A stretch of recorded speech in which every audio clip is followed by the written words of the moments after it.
বলছি উকিল বাবু, আমার কিন্তু রক্ত কিন্তু মাথায় উঠে যাচ্ছে। কেন ম্যাডাম? কেন ওরা বুঝতে পারতেছে না? আমার স্বামী এখন কোন হসপিটাল আছে, কি করতেছে, কোথায় আছে, এখনো কিছু খুঁজে পাওয়া যাচ্ছে না, তা মাথায় রক্ত ওঠে না? বলছি কি ম্যাডাম, আমার তো মনে হয় কি ওই দারোগাবুদের উপরে ভরসা না করে নিজেরাই কাজবাজ করা উচিত। কিন্তু আমরা যদি হসপিটালে গিয়ে বলি যে আমার স্বামী কোন হসপিটালে আছে, একটু নামটা বলো, ওরা কি বলবে? ওদের ডিটেলস কি শো করাবে?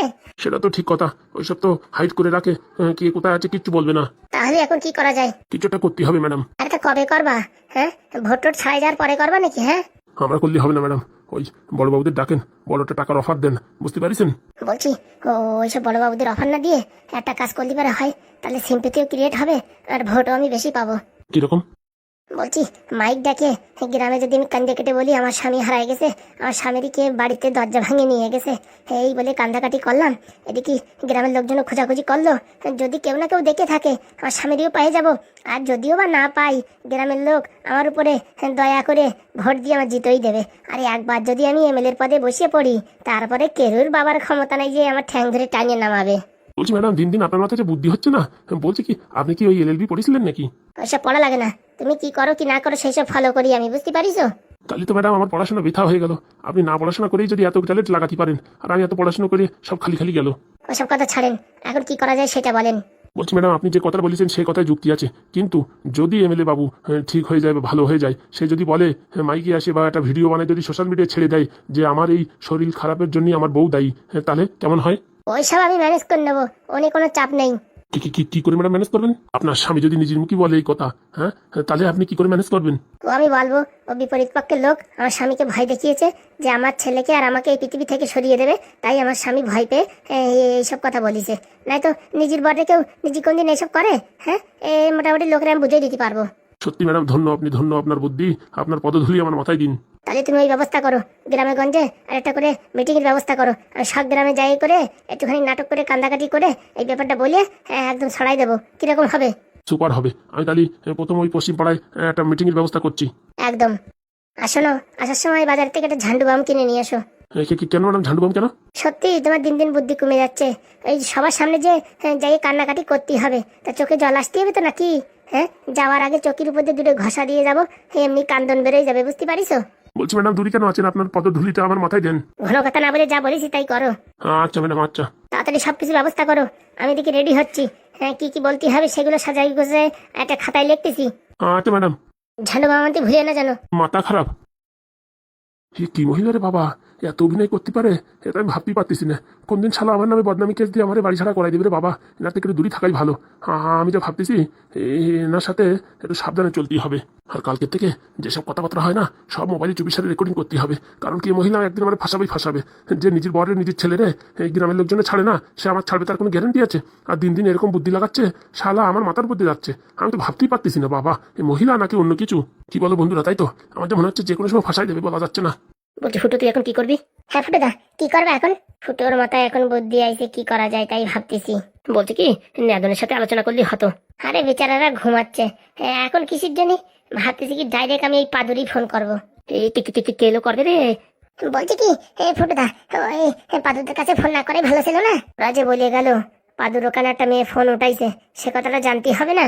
দেখ বাপু, আমি কিন্তু কিছু জানি না, ফোন করলি বলবি কি বাবা কাছে নাই, ঠিক আছে? তুমিও তো ভয় পেও না। দেখো ওই ফুটোর কামাল দেখো। পাদু ভাইপো কোথায় গেল রে? ঢাই চেকা পাইছি। গেলি। হ্যালো, বলছি ভাইপো ঘুমাচ্ছিস নাকি? না, ঘুম থেকে উঠে গেছে আধা ঘন্টা আগে। বাপরে, এত সকালে কবে তো ঘুম থেকে উঠা শুরু করেছিস? বাড়ি তো সে ঠেলে গুতে 8টার আগে উঠতি না। আর বলো না, একটা টিউশনের ব্যাচ ধরেছি, খালি পেলি বসে কি করব, তাই এই এখনই ওরা পড়তে আসবে, তাই ভাবলাম একটু হাত মুখ ধুয়ে নি। এত কিছু রাখি লাস্টে ওই টিউশনই?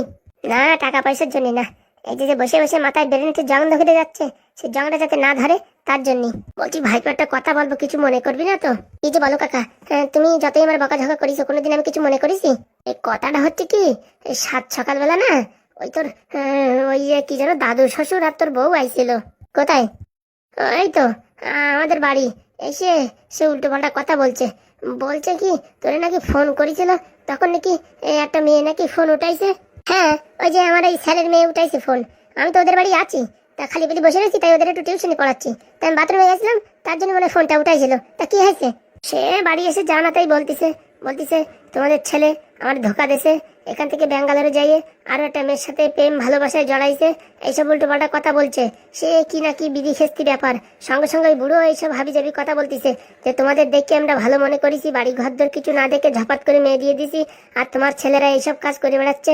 হ্যাঁ, আমার নাতিনটা 50,000 টাকা চাইছে, সে টাকা তো তোমরা দিতে পারলে না, বিয়ের পরে কিছু কিনেও দিলে না, সে হাবিজাবি সাতসাতেরও কথা বলতিছে।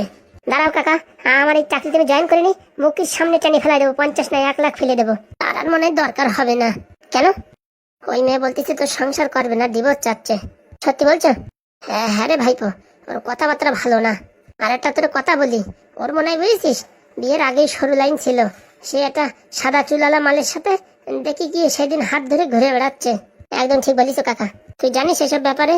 সব জানিও চুপচাপ ছিলাম যে হয়তো একদিন ভালো হয়ে যাবে, রাস্তায় ফিরে আসবে, কিন্তু ওর দিন দিন যার কথাবার্তা শুনছি তাতে তো আমারই সংসার করার ইচ্ছা নেই। তার জন্য ভাবতেছি ওই মোটামুটি এখনো তো তোদের সম্পর্কটা গভীর হয়ে পড়েনি, তাই এখন শেখা খালি একটু কম খাবিনি। তার জন্য ভাবতেছি কি যদি সংসার করার ইচ্ছা না থাকে তাহলে ছাড়াছাড়ি করে দেওয়াই ভালো। ছাড়াছাড়ির কথা বললি তো এখন টাকা পয়সার কথা বলবে না। ও টাকা পয়সা নিয়ে তুই চিন্তা করিস না, আমরা দরকার হয় জমি জায়গা বিক্রি করে সে টাকা পয়সা সুদাই দেবো। কি বলছো কাকা? আমাদের তো ভিটে বাড়ি ওইটুকুই আছে, সেটুকু বিক্রি করে দিলি আমরা কোথায় যাই থাকবো? বলো কি তোর ঢ্যাবনা কাকা ও যেখানতে পারো সেখানতে টাকার ব্যবস্থা করবে। শুনেছিস তো কি বলিছে, ওই টাকার দায়িত্ব ঢ্যাবনা নিচ্ছে। ঢ্যাবনার শ্বশুরের নাকি বিশাল একটা বিষয় সম্পত্তি আছে, সেটা বিক্রি করে টাকা দেবে বলতিছে। কি বলতেছিস তাহলে তুই? তোমরা যা ভালো বোঝো। আরে বিয়ে করেছিস তুই, সংসার করবি তুই, এখন আমরা যদি ছাড়াছাড়ি করাই দিই পরবর্তীতে তো খিস্তি খামারি আমাদের দিবি। দেখো কাকা, এখন আমার মাথায় কিছু খেলছে না, আমার একটাই টার্গেট, চাকরিতে কি করে জয়েন করব। তা বলছি এখানে আসবো নাকি আমি? কোনো অসুবিধা হলে বল, আমি এসে দরকার হয় তোর ওই স্যারের হাত পাও জড়াই ধরিয়ে মোটামুটি ওই অ্যাপ্রুভাল করাই দেবো। না না কাকা, এইটা 1-2 দিনের ভিতরে রেজাল্ট চলে আসবে, মনে হচ্ছে সব ক্লিয়ার হয়ে যাবে।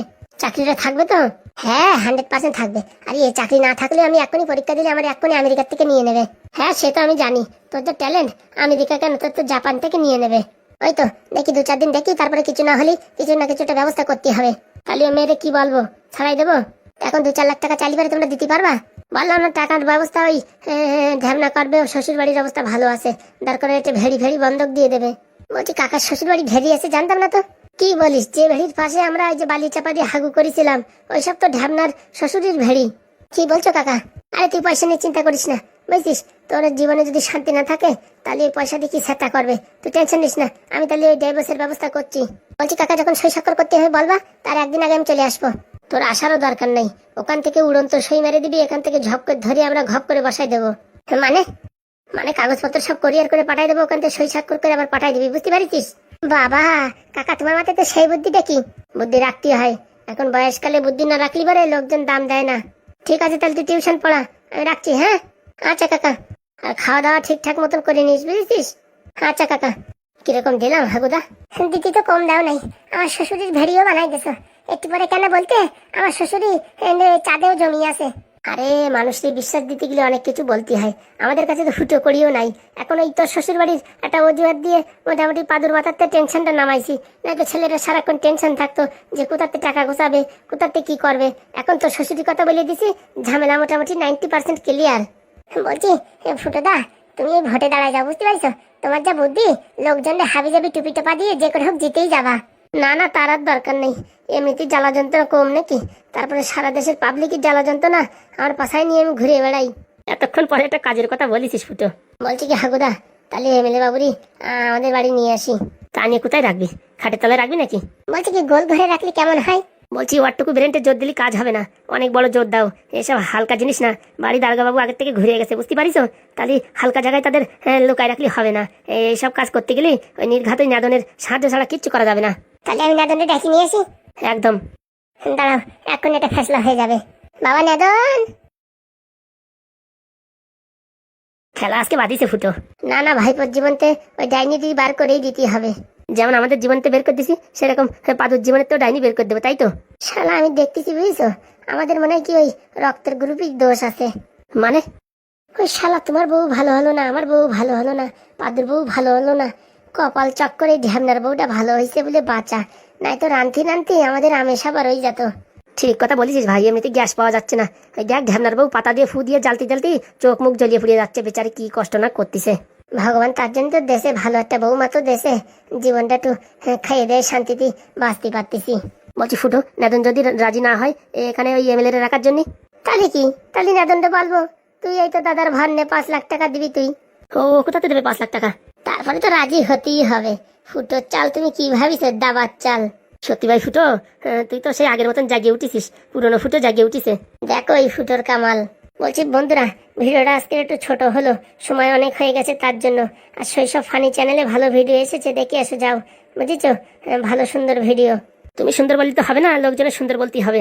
তাই বন্ধুরা ঝাপাত করে যাই দেখে আসো। দুই ভাইয়ের কাহানি কেবল শুরু হয়েছে, এখন থেকে না দেখলে পরে যাই বুঝতে পারবা না, বুঝতে পারিছো? ভারী মজা পাবা। এই এপিসোডটা যেরকম চলছে এর থেকে ভালো ছাড়া খারাপ হবে না। তাই দেরি কিসের, ঘপাত করে চলে যাও।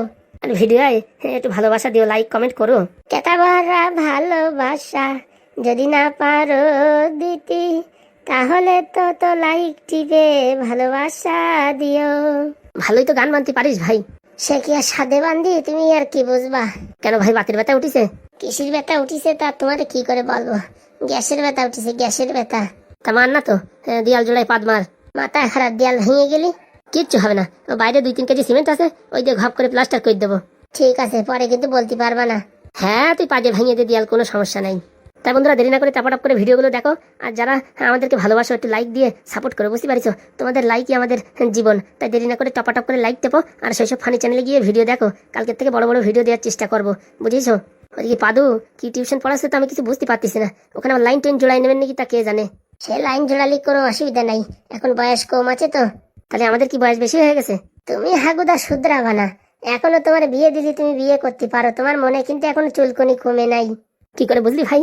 বাতের ব্যথার ওষুধ খাই, বাতের ব্যথার তাবিজ দি, আর তোমার মনের ভাব বুঝি নে। সত্যি বললি হবে না, তুই জ্যোতিষগিরি শুরু কর। সত্যি বিয়ে করতে চাও? হাই দুষ কি বলিস, নাতিপতির বিয়ে দেওয়ার বয়স হয়ে গেছে, আমি বিয়ে করতে চাই। করলি বলো, মেয়ে খুঁজে দেবানি ঝাবনা শ্বশুর বাড়ির দিকের থেকে। ওইসব কথা বাদ দিয়ে টাকার ব্যবস্থা কর। তাই তো করছি।